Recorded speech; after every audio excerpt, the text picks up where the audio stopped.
भुईकोटचा विकास होणार, जिल्हा प्रशासन व भारतीय लष्करात करार, इतके कोटी मंजूर। अहिल्यानगरकरांसाठी एक आनंदाची बातमी समोर आली आहे। शहराची ऐतिहासिक ओळख असलेल्या भुईकोट किल्ल्याच्या विकासाचा मार्ग आता मोकळा होण्याची चिन्हे दिसत आहेत।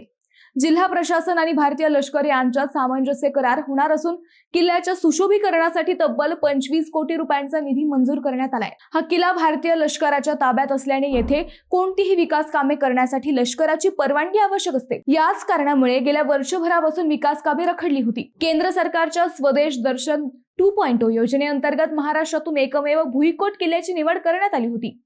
या योजनेच्या पहिल्या टप्प्यात 25 कोटी रुपयांच्या विकास कामांना मंजुरी मिळाली। निविदा प्रक्रियाही पूर्ण झाल्या आहेत। मात्र जिल्हा प्रशासन आणि भारतीय लष्कर यांच्यातील कराराची प्रतीक्षा होती। या विकास आराखड्यात किल्ल्याच्या परिसरातील झाडी झुडपे काढणे, खंदकातील गाळ काढणे, भिंती आणि बुरुजांची डागडुजी, माहिती केंद्र उभारणे, सौर पथदिवे, स्वच्छतागृहे, वाहनतळ आणि पर्यटकांसाठी आवश्यक सुविधा निर्माण करण्याचा समावेश होण्याची शक्यता आहे। दरम्यान भारतीय लष्कराने काही महत्त्वाच्या अटी घातल्या आहेत। किल्ला परिसरात कायमस्वरूपी नवीन बांधकामांना परवानगी नसणार आहे।